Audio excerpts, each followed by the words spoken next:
All right. Good evening, everyone. My name is Kuldip Ambastha. I am a board member both with SAPAAC, Stanford Asian Alumni Club, plus the Stanford Peninsula Alumni Network, which is a geographical club for the Bay Area. We are pleased today to be hosting Kyla Zhao for a Zoom-based book talk.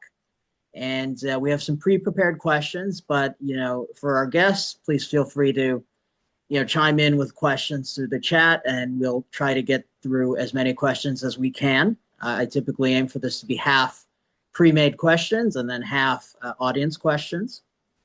Kyla is a person I met last year at an event, and she gave a well-received talk. So we wanted to follow up this year by doing a Zoom-based talk through the Stanford Alumni Network here, and she has written many books, is very accomplished, as you can see from her background in terms of her biography and resume and what have you. She balances a writing career with a full-time tech job, and at this point, I will turn it over to her to speak a bit more about her biography and what she would like to emphasize. Oh, thank you so much for the wonderful introduction, Kuldip. And thank you so much, everyone, for joining me, be it whether it's evening for you, morning, afternoon. It's really nice to all be here and for me to be able to share a little bit more about my journey, balancing my writing career and my corporate job, and also how I hope to achieve Asian representation through the stories that I write. I actually turned 27 yesterday, so this is my first ever book event as a newly minted 27-year-old. So that's a milestone for me. Very nice. Well, happy belated birthday then. Thank you. And so that's great. And, we had kind of talked about this before when we first met, but I would love for the audience to know a bit more about your origin story.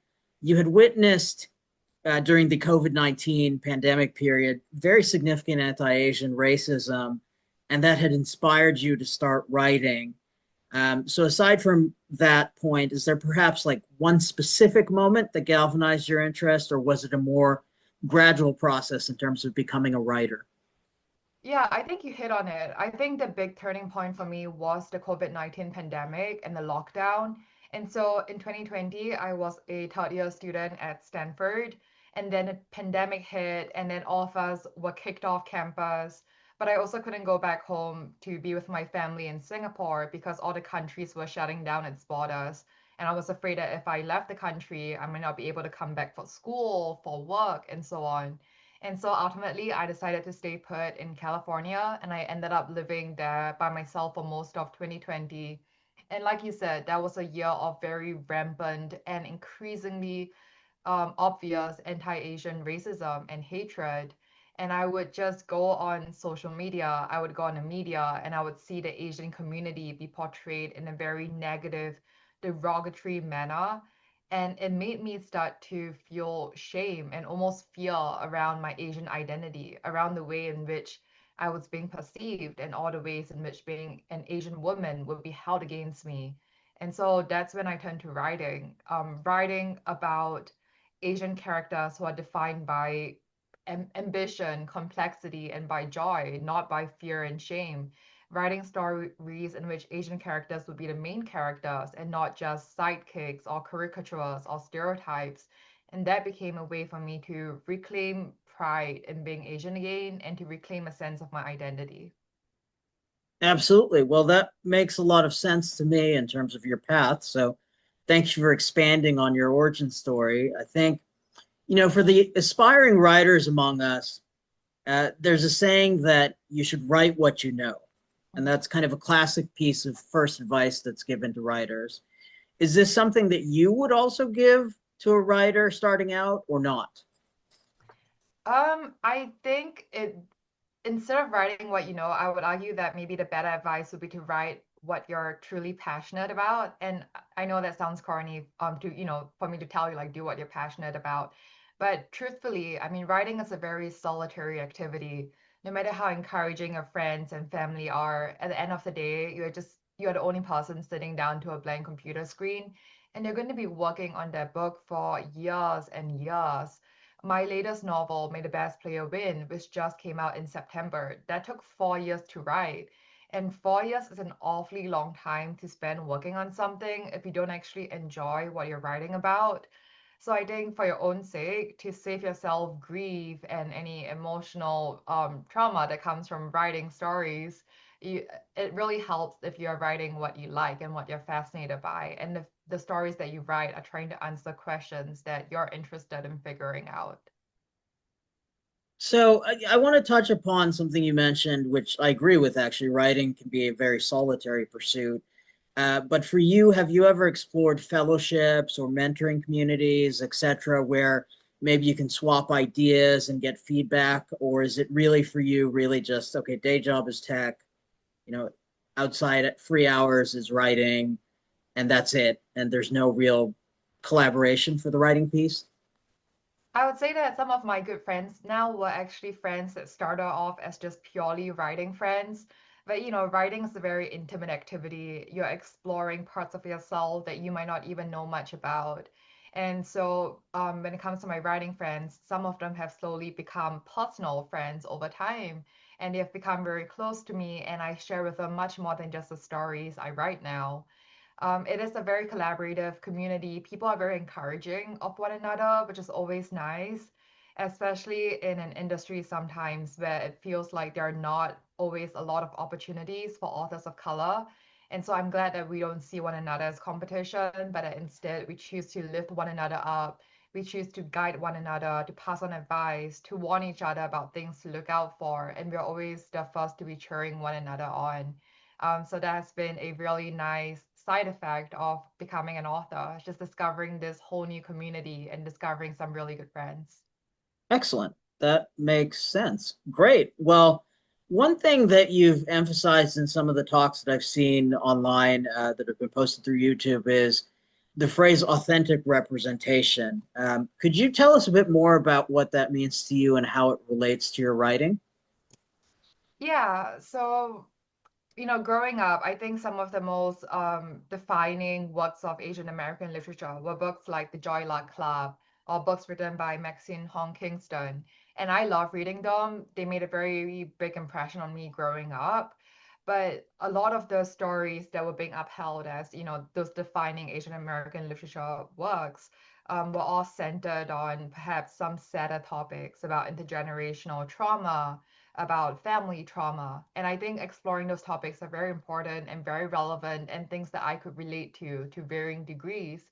But at the same time, I also wanted to see Asians like myself be portrayed in other settings as well, be portrayed in settings where the focus isn't on our family trauma, but perhaps on, our ambitions in life, our joyful relationships with our loved ones, our romances, the kids, the books that we enjoy reading, the movies that we like watching, the food that we enjoy eating.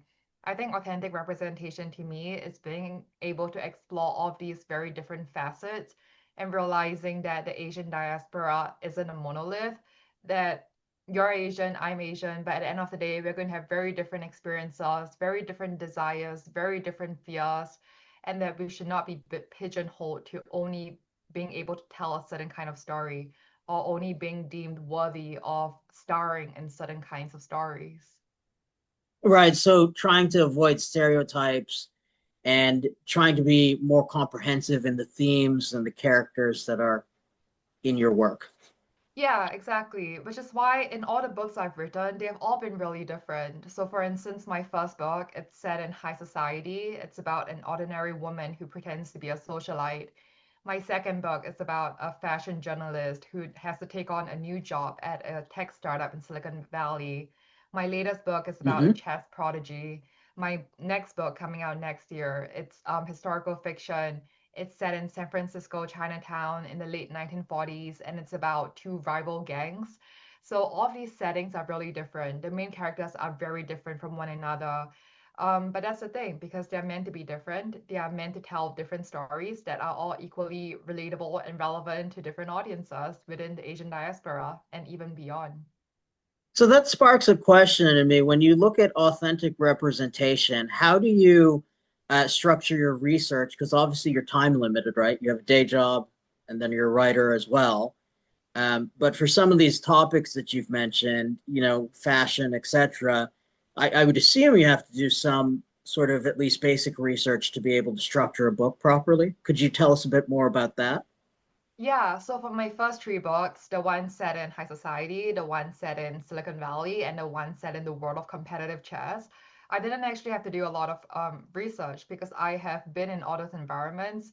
Hmm. So I was able to draw a lot upon personal experience and observations of those environments and the characters within them to craft the settings in my books. And I think, having that, it sort of goes back to your first question about writing what you know. I think that definitely lends a certain element of authenticity to the stories that I craft. For my latest book, the one that comes out next year, the one that's about rival Chinatown gangs in 1949, that one was the one that I had to research the most because I don't have any experience whatsoever with gangs and the underworld. But it all stemmed actually from a fascination with the mafia. And I studied psychology for my bachelor's at Stanford. So I've always been really interested in the idea of group psychology and almost cult psychology. And any underworld groups, be it the Italian mafia or the Chinese gangs, they all have this similar cult-like mentality that I was really interested to explore. And so even before I came up with the idea of writing a book about Chinatown gangs, that was a topic that I read up a lot about on Reddit, in historical fiction, in nonfiction, in visiting different museums. And so I was able to discover more and more of that ecosystem. And then there was a point when I realized that I've been researching so much into this that obviously this is an interest of mine and maybe I should write a book about it. Okay, great, great. Well, I think again, I'd like to emphasize you have a full-time job in tech and you're also a highly accomplished writer. Work-life balance is something when I talk to people, many people find it to be very challenging. Do you have a secret to work-life balance in terms of your approach, and do you struggle with it at all, or perhaps you just don't struggle at all? It comes easy to you? I think I try not to think of it as work-life balance, because ultimately, I mean, just to take writing as an example, writing is both Hmm. life for me. It is a hobby, it is an interest, it's something that brings me joy, and it is also work because I have contracts, I have deadlines, I have stakeholders to satisfy. But so I see it as both something that I want to do and also to a degree something that I must do. And it's all about finding the balance of how much do I want to do it and whether my desire of wanting to do it outweighs the trade-offs I have to make in terms of not being able to see friends as much, not being able to explore other hobbies or other interests of mine. And right now, I've decided that my current lifestyle is an arrangement that I'm happy with, because my current combination of work and writing brings me the joy and fulfillment that makes me think it's worth it to give up certain other things. But there might come a point when I think the trade-off is no longer worth it, when I decide that I would rather spend my time on other pursuits or on family or on friends more. And when that point comes, I will naturally recalibrate and decide what I want to spend my time more on. Great. Well, we're about halfway through the pre-prepared questions. So if people want to start using hopefully the chat function or the Q&A function to submit questions, I'd appreciate that because we'll start with the audience questions at about 7:30.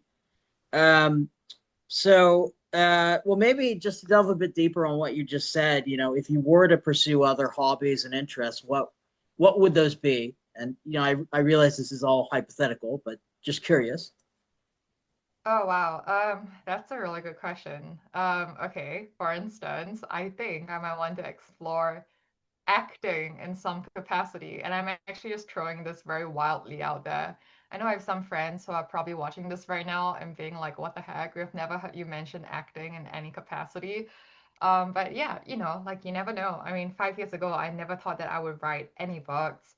In fact, 5 years ago, that would have been like 2020 if I got my calculation done right. And yeah, in May 2020, I haven't started writing any of my books yet. So you never know, 5 years later, I might be acting. Yeah. I also want to get into some sort of crafting hobby more. I really want to start making cards, like, those like really nice, pretty birthday cards. Not Hmm. even for birthdays. I think I just want to do something that requires more hands-on work rather than me staring at a computer screen every day. Yeah. Or, Great. I might decide to just keep writing for the rest of my life. I never know. All right. Are there any general writing best practices and tips that you would give aspiring writers? And how do you define success as an author? Um, well, I'll answer the second question first. Sure. So for me, I define success as being able to connect with a reader, and realizing that my story made an impact on even just one person. That is hugely fulfilling, and it brings me a lot of meaning. I've Someone actually told me once that it's okay if your book only changes one life, and it's okay if that life changes yours. And I know that, for me, like being an author, writing books pulled me out of a pretty dark time in my life. And so for that reason alone, I'm just so glad to have discovered writing. Even if I never published a single book, even if I never sold a single book, I'm just so happy that I discovered something that revealed a new side of me to myself, that revealed that I was capable of more than I imagined. And like I said, connecting with readers, realizing that I created an entire world, that I created characters and storylines that could touch someone. Like, I think that's just so much grace in that I'm so grateful for. The other day, this girl, she's in fifth grade, and she sent me an email to say that she did a school project on my book, and she made a puppet of my main character, and she sent it to me, and I thought that was the cutest thing. Or this other girl from, I want to say, Dubai, she sent me an email to say that my book was the first English book that she read outside of school. Like, that is such a huge honor. So yeah, I love that. And to answer your first question about writing best practices, I will say it's to actually develop the mindset that you don't have to be writing in order to be doing productive work for your books. I actually get a lot of my book time done when I'm just sitting in my car driving to work and stuck in long commutes. For some reason, that's actually when I think my best, when I'm stuck in traffic and there's nothing else I could possibly do. I start thinking through my book. I start mentally working out, how can I solve this plot hole? How can I write my next chapter? How can I start it off? How can I end the chapter that I'm currently working on? And so by the time I actually sit down in front of a computer, I really have a solid plan and strategy in mind, and then the words just flow out. So even if you think that you don't have, like a 2 hour block to just sit in front of a computer and write, just know that, you can be thinking about your book and you can be mentally working on it regardless of what you're doing. You could be cooking, you could be eating, you could be taking walks, and all of that could be time spent working on your book. So living life helps you become a better writer in this case. Yeah, and Yeah.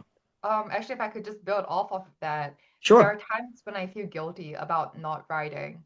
When I feel like I should lock myself in my room and sit down in front of my computer and write at least another chapter, and then I say no to hang out with friends. I decide not to watch a movie. I decide not to go to a museum. I decide to not go out. And then I remind myself that no, if I want to write good stories, I need to be living a full life. I can get inspiration for my stories by just sitting in my room all day. And so I give myself permission to just go and experience life. And on one hand, I wish that I didn't have to resort to the mindset where the only permission I can give myself is to convince myself that this is helpful for my future work. Like, I wish I was beyond that, but baby steps.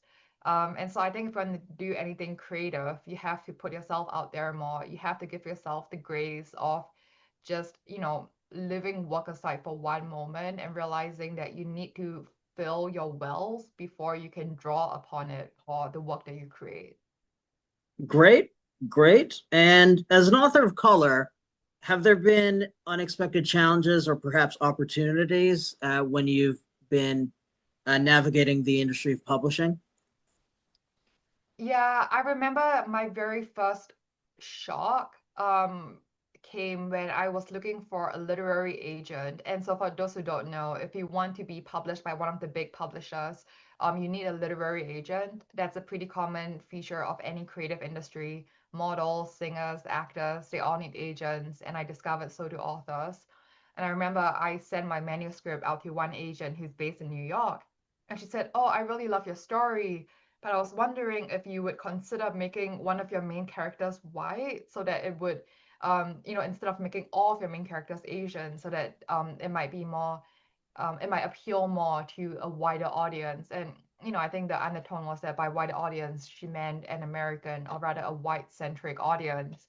And so that was kind of the first times when I realized that, oh, as much as I want to romanticize writing, as much as I want to romanticize the idea of an author being just a creative who just creates, that at the end of the day, publishing is very much a business that's driven by dollar signs and driven by what they think would sell best. And so that was a very big, I don't want to call it a rude shock, but I think that was a pretty big like awakening for me to realize that. Interesting. Okay. So then, building on the questions that we've had about kind of your process and how you think through things, how do you go from kind of a vague spark of an idea to a fully finished novel? And what's your creative process like from start to finish? And granted, we've discussed some of this in terms of like your commute to work and how you think through things, but are there any other details you'd like to share here? Yeah, I can actually share a few behind the scenes details of my drafting process because, I think, like, I just want to say, first of all, that drafting and revising or editing are two very different skill sets, and both are equally important for writing. But for most people, when they ask about the process of writing a book, I imagine they're asking more about the drafting process because it's hard to even just write a full story in the first place. And so when I draft, there are three things I do. Number one, I always write in Calibri or Comic Sans. The industry standard font for a published novel is Times New Roman, font size 12, double line spacing. And so in my mind, I always associate Times New Roman with a very final product. And frankly, that's a very intimidating prospect when you're just working on your first draft. When I'm drafting in Times New Roman, I feel this pressure to have to get it right and perfect and publishable on the first try. And that's just very daunting. And so now when I write a first draft, I write it in a fun, unofficial font so that I tell myself not to take it too seriously. I tell myself this is just a first draft. It's just important for me to get it done so that I have something I can improve on and make better rather than being trapped by this fear of failing and by this desire for perfection. So that's my first tip for drafting. My second tip for drafting is that I draft in font size 7. Like I said earlier, I'm a perfectionist. So sometimes when I'm reading as I write, I spot little things I've written earlier that I don't quite like, and I just want to go back and fix it. And then I get stuck in this endless loop of wanting to fix what I've already written. And so it's like one step forward, two steps back, and I make progress very slowly. And so now I write the first draft in font size 7. That way I'm unable to read what I'm writing, and so I'm unable to critique or criticize myself, and I even forget what I've already written. And so it's easier for me to get to the finish line. And then I enlarge everything to font size 12, and all the little errors become magnified, and then I can start working on them. And my very last tip is that I never end off a writing session at the end of a chapter or at the end of a scene. Sometimes when I'm done writing a really hard chapter, I'm just tempted to call it quits and, stop writing for the day. But then I force myself to write the first two sentences of the next chapter so that when I come back for my next writing session, I'm not staring at a blank screen. I'm staring at a screen that already has two sentences on it. And that makes it easier for me to kickstart my new writing session because I do think that for anything, starting is the hardest part. So I'm trying to make it easier for myself. Sure. Okay. That all makes sense. I especially like the idea of changing, and I may have to incorporate this myself, but changing the font type from one to another to make something more official in the end. So Yeah.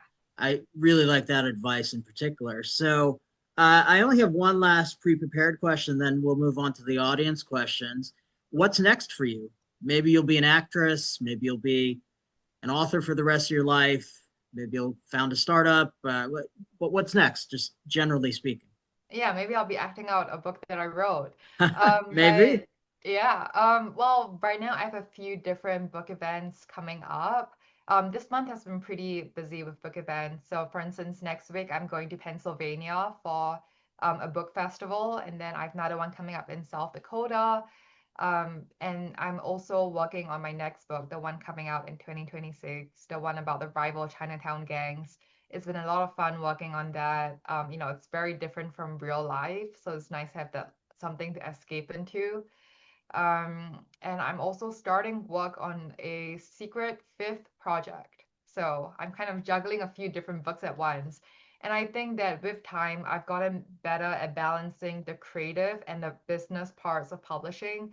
I used to be worse at balancing them. Like when I'm promoting a book, my whole mind is just so taken up by the business aspect of it that I don't really have anything left for my creative juices anymore. But now I'm better at being able to work on a new book while simultaneously promoting my previous ones. Excellent. Okay, great. So I'll eventually look forward to learning what the secret project is. I Okay. won't press you on that right now, but let's move to the audience questions. Our first question was, when you approached kind of shopping around your first book, how did that process look from initial draft to final revision and publishing, given that landing a big five publisher is no small feat, to say the Oh, least? oh, cool. Thank you. That's very kind.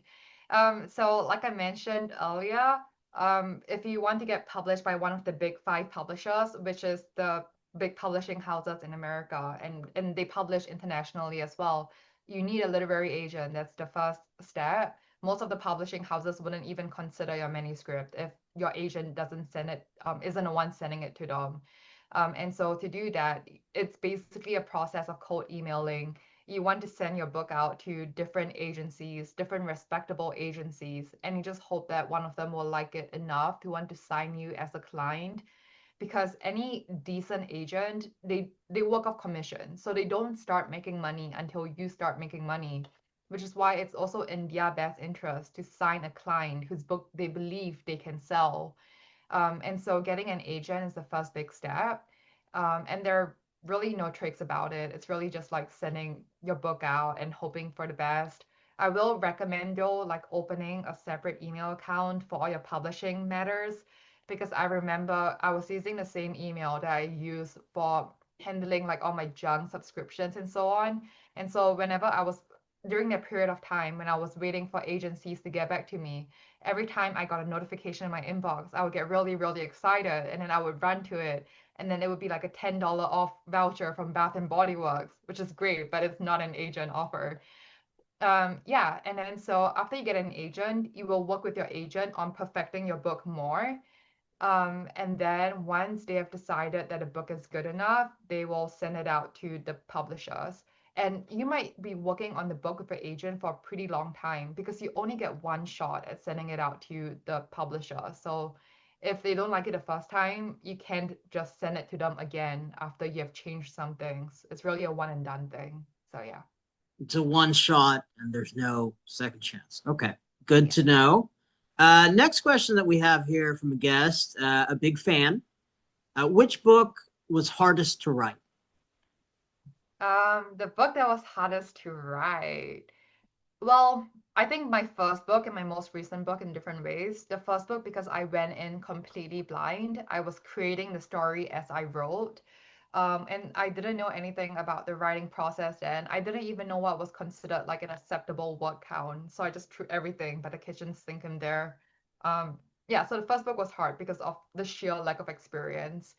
And then the next two books were hard in different ways because I think, especially once you become a published author, once you already have books out there, now you already have some sort of reputation established. Like people already come to expect things from you, and you're no longer writing for just yourself. You're writing for the public, and having that sort of pressure on yourself when you're just trying to create can be hard in a very different way.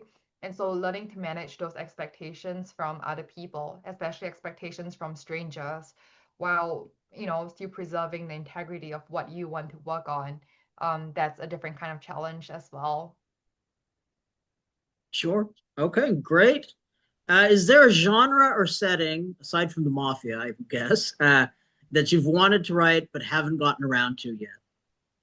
Yes, I really want to write a book set in the world of art auction houses.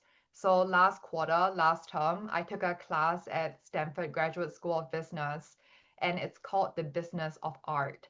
And Hmm. I took the class because I wanted to develop a better appreciation for aesthetics and for visuals. And I've come to realize that I don't have an aesthetic eye, but I did become very fascinated by the economic ecosystem that supports the world of contemporary and modern art. We hear of artworks being sold for like $80 million, and it seems like something that a fifth grader could have made.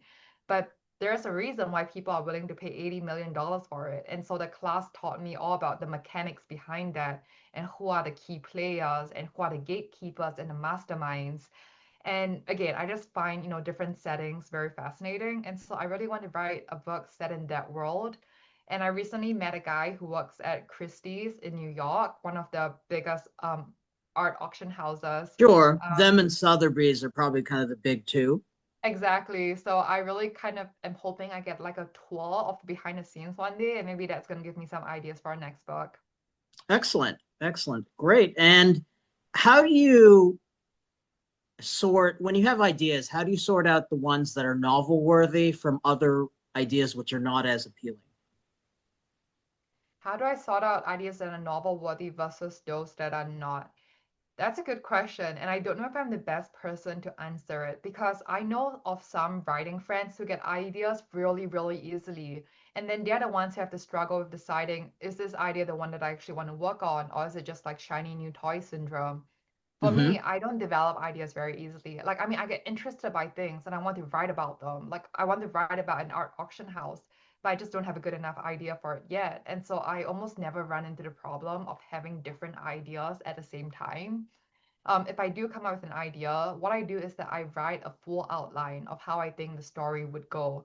I'm very type A when it comes to this. I really like writing out a chapter by chapter outline.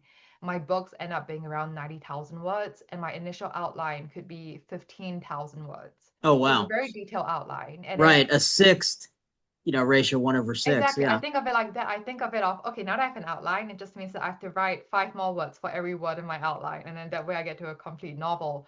And I think if you're able to write like a 15,000 word outline, it's probably an idea that could sustain a whole novel. Right. Right. Okay. And in your biography and on your website, you mentioned that you work at a tech company and you write by night. Given those two commitments, do you have some sort of regular writing schedule you use to stay accountable when it comes to your writing? I do. And I've learned, and it's also about, I think, learning through trial and error what works best for you. And so I've come to realize after years of writing that I feel the most creative and the most inspired in the mornings. But on weekday mornings, I don't really always have time to write because of meetings and so on. And that's Sure. why weekend mornings are very, very precious to me. And I've learned to guard them very jealously. And so if anyone asks to hang out on weekend mornings, I almost always say no. I don't think I've gotten brunch with friends in a really long time. And I will say Right. also that I've gotten better at asking for time to work on my books. In the very beginning, I was almost embarrassed to tell my friends that I wanted to write because I didn't think that it was a valid enough reason or a valid enough excuse. But now, like, I just tell them very like unflinchingly, like, yes, I need to stay in because I need to write my books. And some of them might not think that it's a valid enough reason, but that's also not my problem anymore. So I need to know what works best for me, and I need to guard it very strictly for myself. That makes sense to me. And since we talked about, your two commitments, day job and writing, how do you envision your future in writing in relation to your day job? I think that I will probably never make writing my full-time job. Um, I think, I mean, just to give you a behind the scenes insights into publishing, my publisher would really prefer that I write about the same settings or the same kind of topics because that way it becomes easier to market me as a writer when I have a very specific author brand. But now it's honestly not very easy for my marketing team to try to market me just because like all my books touch on very different things. But it's also things that really interest me and fascinate me. And that's why I use writing as a way to explore all of that. But if writing were to become my full-time job, I think I would become a lot more tempted to write what I think will sell well, write what will serve me best financially. And so I might end up pigeonholing myself or putting certain limitations on myself. And so for that reason, I think I would not ever see writing becoming a full-time job for me or the only source of my livelihood. Interesting. Very interesting. So another person asks, how do you approach, and this ties into what we just discussed, but how do you approach the challenge of writing in different genres and for different audiences? So you've taken a path where, you have two main commitments, day job and writing, and you said, you disclose the rationale for that. You want to challenge yourself, do things in different genres and with different audiences. It makes it harder to market, but perhaps it's more intellectually rewarding for you. So again, the question is, how do you approach the challenge of writing in different genres and for different audiences? Yeah, I think writing in different genres wasn't the hardest challenge for me because I like reading in different genres. And I would also encourage for anyone who wants to write a book, it would be to read very widely, even outside of the genres that you want to write in, because different genres will teach you different skill sets. For instance, I think writing a good story is about knowing how to build suspense and knowing how to sustain suspense. And a mystery writer will write suspenseful stories very differently from how a romance writer might write a relationship tension and relationship suspense, but it can both teach you a thing or two. So yeah, I strongly encourage reading widely, and reading widely will help you be able to write widely. I think the bigger challenge for me was writing for different age groups because writing for an adult and writing for a child, it requires writing in very, very different voices. And, I think my latest novel, the children's novel, it's actually the shortest book I've ever written. It was only like 45,000 words, which is half of the word count of my adult novels. But it took 4 years to write, twice as long as any of my adult novels did. Because when I wrote it, I was already an adult and I already had a fully formed cynical and jaded worldview that many adults would have. And so it was difficult to put myself back into the shoes and the mindset of a child. And again, I think it's about reading in the genre that you want to write. So I was reading books written for children. I was watching shows made for children. I was easing my mind into that of a child almost. And that was very interesting because there were points in time when I was working on my adult novel and my children novels at the same time. So I was switching back and forth between the two a lot, and that could be a little bit jarring for myself. Sure, that would seem like it could present some complications. Yeah. That's for sure. So maybe touching a bit upon what you just said in terms of reading widely, and there is scientific research that backs this up, I think. But say if you're a fiction writer, you should also read nonfiction. If you're a nonfiction writer, you should read fiction. Do you have any thoughts on that in particular? Oh yes, 100%. Firstly, read nonfiction, like even just for research, I think they help you craft more authentic worlds. Even when I was writing my books in Silicon Valley, I still read books written by other women who have worked in Silicon Valley because, based on their background and their experiences, they might have a very different perspective on this place than I do. And I wanted to learn about all the different perspectives possible. And writing different genres require different writing styles sometimes. And I think you can learn a lot from other authors and how they approach a certain topic. Um, so, a celebrity reflecting on their failed marriage might write in a way that's very different from how a romance author writes about the love story between her characters.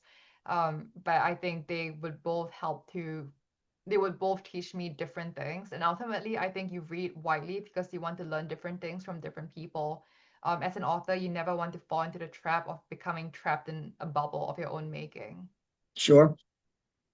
Um, Now, when you shop around manuscripts to different publishers, how do you prevent them from stealing your ideas? Are they open to signing, say, a non-disclosure agreement or not? Could you maybe elaborate on how you've managed that process?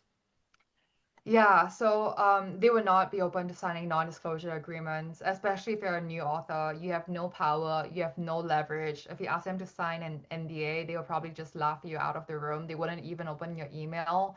And that might not be what you want to hear, but that's sadly just the truth in publishing and in any industry where as a newbie, you just don't really have any leverage in the conversations that you walk into. Sure, I think, if you get to like J.K. Rowling level, you have the room to be making a lot more demands, but most of us will probably never ever get to that point. And I think it is a valid fear to feel that someone might steal your story. I've heard horror stories of that. I will say that they are very, very rare, and that's why we hear about them because they are extreme examples. And that usually publishers are decent people. They work in the industry, which frankly does not pay well, which is very long working hours because they genuinely love stories. And they want to promote stories and they want to promote good stories and they want to help authors. And also, publishing is a very tight knit relationship, networking based industry. No one wants to burn bridges, no one wants to be exposed for being a bad person. But it does happen. So it is a very valid concern and fear, but that it happens very rarely. And frankly, at the end of the day, there are just not that many original ideas left in the world anymore. I will argue that most romance novels, I'm just using romance as a pretty common example now because I think I've been reading more of those lately. A lot of romance novels, I think most of them can be traced back to a few big ideas. Every single star-crossed lovers book you have these days, it goes back to Romeo and Juliet by Shakespeare. Every hate to love romance out there, it goes back to Pride and Prejudice by Jane Austen. It's just that it's the same big idea being replicated in different settings, being manifested through different couples and different sets of characters, and being executed in very different writing styles. I can give the same idea of the Hunger Games, for instance, to 10 different authors. And they're going to write about it in very 10 different ways, focusing on 10 different things, building out 10 different Katnisses. And out of the 10, maybe only one of them will go on to become a bestseller, and the other nine will just fade into obscurity. So you can have a really, really good idea, but an idea is only, it's not even half of the battle. I think the execution is just as important, if not more. All right, great. And you touched on this a little bit already in terms of how you plan out a full-length novel in terms of your outlines and changing the font type, etc., font size. But this person is asking, do you write with the plot in mind or do you figure it out as you go? And along similar lines, do you write chapters in chronological order or fill in different parts at different times? Like, do you jump around a bit? Yeah, I have done all of them, and yeah, it's all goes back to experimenting and figuring out what works best for you. And also what works best for you at one point in time for one book might not work for another book. So for my very first book, I wrote in chronological order, like in chapter one, two, three, four, but I did not have an outline, I did not have a plan. I just jumped straight in and I was creating the characters, creating the stories as I wrote. And I will say that I did not like that approach for myself. It was very messy. I was always losing track of what one character was doing. At some point, I wrote like two different names for the same character, and I got really confused when I had to go back and revise everything. So yeah, for all my other books, I started writing with a very detailed outline, like my 15,000 word outlines, and I think I will probably never go back to writing without outlines. Okay. But for I think there were books when I jumped around, like there were certain chapters that I was more excited to write about, and so I would write them first, and then I would leave the less exciting chapters for the end, and then by the time I'm left with the least exciting chapters, the book is almost done anyway, and so that in itself is enough excitement and motivation for me to finish writing the whole thing and to get the first draft done. Um, yeah, but in general, I like writing chronological order just because it's easier for me to manage the transitions from chapter to chapter. It's a little bit harder writing chapter 3 and then jumping to chapter 27 and then realizing that I have to change something at the very front and then that's going to affect everything else downstream. So, yeah, but you figure out what works best for you. And you come up with different ways of keeping yourself excited and keeping yourself motivated. Sure. Do you ever have moments of doubt when you are developing your story partway through writing it, even after the outline's done? Yes, yes, for sure. I think a big fear of writing is, especially if you don't already have a book deal, you just keep thinking to yourself, wow, I might be spending years working on something that will never ever see the light of day. Maybe only me and like a few good friends will read it and no one else will. And so that's why when you are struck by the self-doubt, and the self-doubt will always, always happen for any single book that you write, no matter how famous or accomplished you become. You will experience moments when you wonder if your writing is good enough, whether this is even a good enough idea that other people will want to read. And so that's why I really do encourage you to write what you want to write about instead of what you think will be popular or what you think will sell well. Because in those moments when you doubt yourself or you get bored with your own idea, like the only thing that's going to sustain you through the writing process would be the belief that you have in yourself and in the idea that you're writing about. Excellent. Which one of your books, or maybe it's multiple books, which one would you like to see adapted to screen, like on TV or a movie of some sort? Um, I think my second one about the fashion journalist who works in Silicon Valley, that would be really interesting because I think, people outside of Silicon Valley have such a specific worldview of what Silicon Valley is like and of what the people in it are like. And I want to Sure. present a different side to it. And I want to present it through the eyes of an outsider, not just another tech bro or tech billionaire. Yeah, someone who's a fish out of water and who came from a very different world and is so new to everything in Silicon Valley and all the Patagonia vests, and all the blue bottle coffees and the Peloton machines. And she's just trying to figure herself out and she's trying to figure out this place. So I think that would come across really well on screen. And I think that my latest novel about the chess prodigy, that would be very fun as well because, you know, like I know we have the Queen's Gambit, but I don't think we have any children's shows about a chess player. And I remember growing up, I felt very self-conscious of the fact that I played chess because people always associated it with nerds, and they thought that it was boring. And I don't think chess is boring. I want to show kids that chess is very fast-paced and exciting and action-packed. Yeah, like the Queen's Gambit, but for kids. Excellent. So I'm going to combine two questions because they touch on the same things in terms of mentoring and literary influences. If you were to say, who your biggest literary influences are, who would those people be? And do you try to emulate those people or do you try not to? And over the years, in terms of these literary influences and maybe other mentors, what are kind of the most valuable lessons that you've had? And if you were to go back and tell yourself at 20 years old certain key lessons, what would those be? Okay, let me try answering the first question first about literary influencers.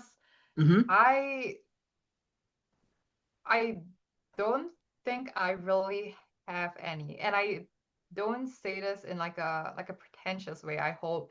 It's more that the authors that I really admire reading, they all have this very lush, poetic style of prose, and I find that beautiful, and I want so badly to be able to write like them. And I used to force myself to try to write like them, to try to write the very lush, velvety, poetic prose.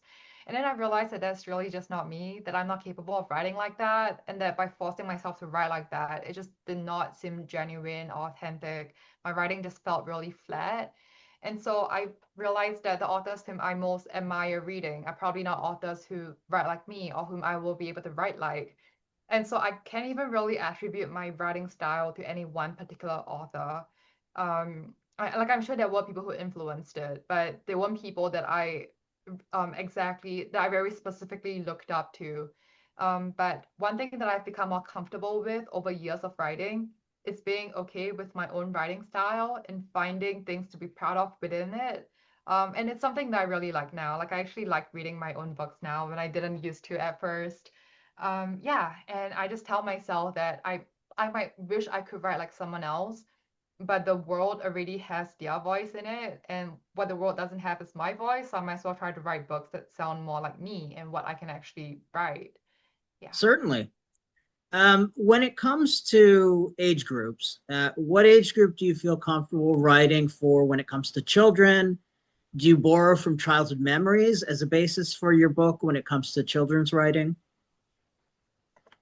Yeah, so I don't think I would write for very, very young children just because that's an audience that I'm really not familiar with.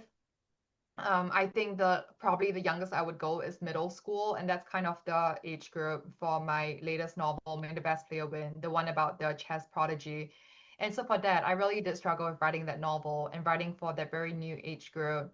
Um, but because I myself played chess, I grew up in the world of competitive chess, and so I was able to put myself back in the shoes of my younger self and think back to how I felt in very key moments, and try to transplant those emotions and those memories onto the page, or at least use them as the basis or the inspiration for what my main character went through.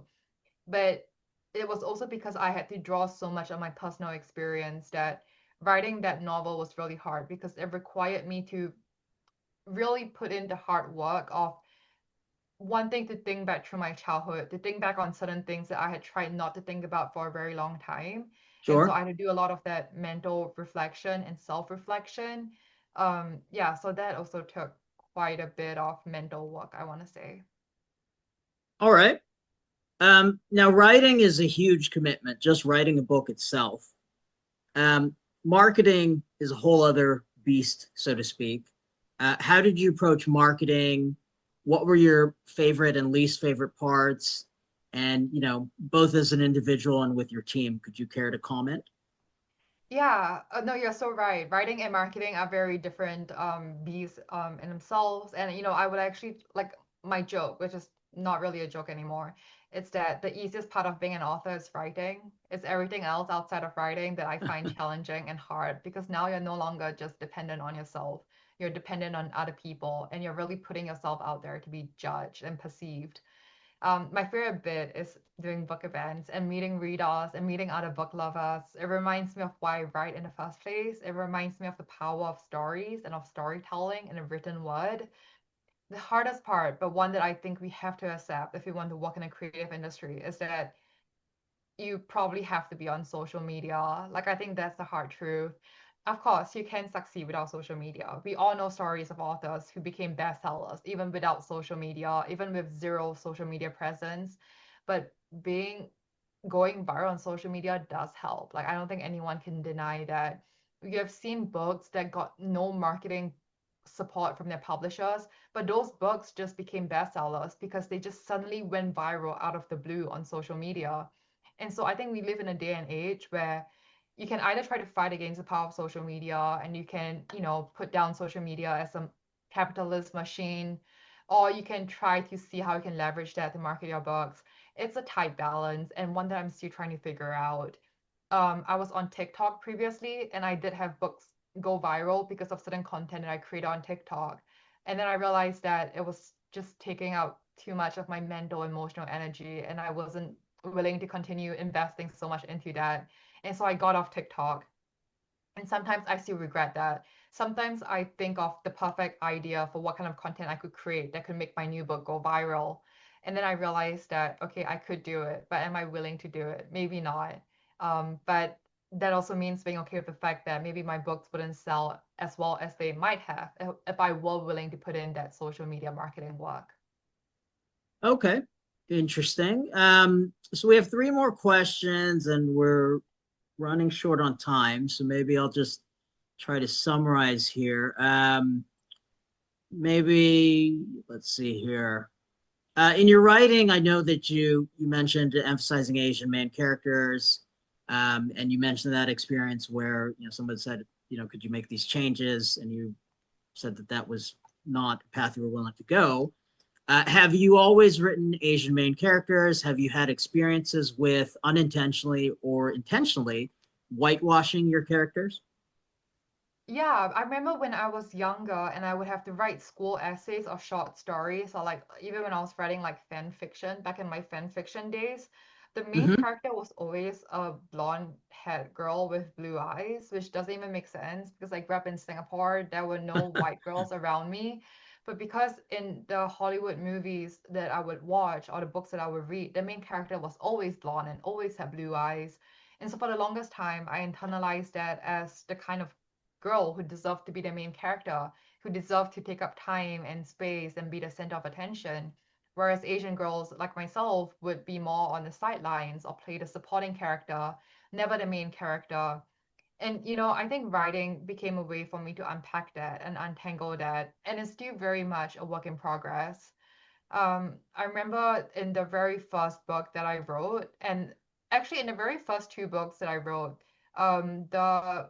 there were times when I felt tempted to maybe make like one of the friends like white, um, and which wouldn't be like, super far from reality, because for instance in Silicon Valley there are white people, and then I would have to very consciously ask myself like, why do I feel the need to do so? Like, is it because I actually think that that's an important part of their character? Or is it because I'm trying to make my book more palatable to a certain audience?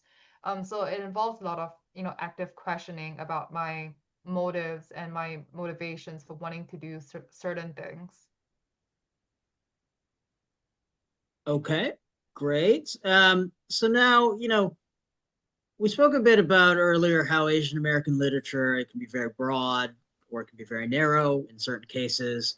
Um, One person is wondering if you have recommendations for books, films, TV, music, whatever the case may be, where you find that those are particularly good examples where they deal with previously underrepresented parts of Asian American identity.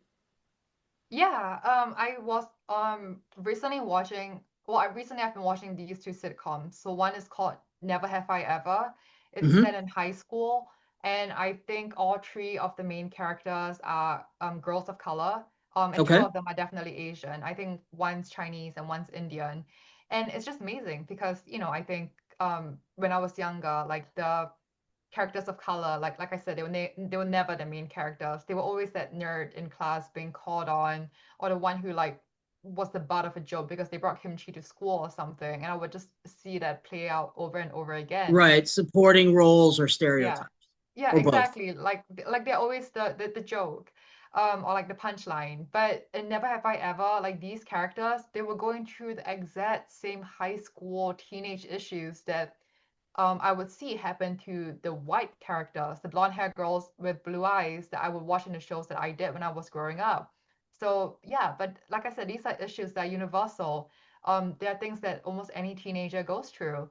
And so I really like that this is a TV show, a very popular TV show created by Mindy Kaling. I hope I pronounced that right, Hmm. which starred an Indian and a Chinese girl. And then another one I'm watching is Kim's Convenience. It's a Canadian show. It stars Yes. Simu Liu. Heard of It's it. Yes. about a Korean Canadian family who runs a convenience store. And yeah, again, like the other main character. So I love that. And I also love that, their culture is very important to them. It shapes the kind of food they eat, how they greet one another, the festivals they celebrate. But at the same time, they are also so much more than their ethnicity. They are not defined by them. They don't wake up and think to themselves, okay, today I'm gonna eat porridge because I'm Chinese. Like no one thinks like that. But sometimes in books, it almost feels like characters of color are being portrayed so, like they do kung fu because they're Chinese, or they eat porridge because they are Chinese, or they must eat kimchi because they're Korean. And it's Right. like, no, like they are Korean, but they are also a brother, a sister, a student, a robotics lover, like da da da da. Yeah. So, in terms of Canadian TV, I actually grew up in Canada. I would add two more shows to the list that you just mentioned. They're both pretty easily accessible. One's called Run the Burbs. It's about a family of Asian heritage. The husband is Vietnamese, the wife is Indian. And there's also a show called Children Ruin Everything, where the husband is Caucasian and the wife is Indian. Both really good shows as well, in the vein of what you were saying with Kim's Convenience and what have you. So, two more shows to add there. And the last question we have here is, do you find it challenging to write about gifted and talented children? Do I find it challenging? No more challenging than writing about any children, I suppose. Um, So no. And actually, I think I like writing about them in a way because when I was studying psychology, I did research in developmental psychology at Bing Nursery School. And Bing Nursery School is, as those who went to Stanford would know, a nursery school for kids that are predicted to be relatively gifted and talented. And they are being raised in a certain way based on leading psychological principles. And so I became very fascinated by how should we compliment children so that their gift and talent don't become a burden to them? How do we prevent them from burning out? And so that became a topic of interest to me. And I kind of wrote my psychology research, part of it, very subtly into my book about the chess prodigy. Like, how can we nurture a talent? How can we nurture a gift without letting it define a child and without letting the child define themselves by it? But yeah, that Excellent. was a really interesting question. Thank you. Excellent. I think that's a good way to close it. I think you've given, some great advice to people on everything from how to write to work-life balance to, how to market, et cetera, et cetera. And yeah, so it looks like maybe there is one person who raised a hand. Does that person want to ask a question? Could you put it in the Q&A, please? Two people, actually. But yeah, I don't see any questions coming through. Can you use the Q&A to pose a question? I'm not seeing anything. Um, anyways, again, thank you, Kyla, for having this chat with us. I'm sure that our guests had found a lot of value in your thoughts and how you approach things. And we'll be trying to, once I figure out how to do this, we'll be trying to upload this talk to SAPAAC's YouTube page so that it can find a broader audience even beyond the participants here today. So thank you Amazing. everyone for joining us, and Thank you. especially thank you to Kyla for generously giving us her time on matters such as tech and work-life balance and writing and everything else. I wish you all the best and good luck with your travels to book fairs and everything else. Thank you. And thank you so much for conducting this, for inviting me to do this with you, and for spending your evening on this with me. And good luck for your upcoming travels as well, which sound very exciting. Great. Well, two people have written in to say thank you already, and I'm sure everyone is most appreciative. So, yes, with that, I'll bid you a good night. And again, we'll post this to YouTube as soon as we can. Take care, everyone. Amazing. Thank you. Have a good Bye. evening, Bye, everyone, or a everyone. good morning.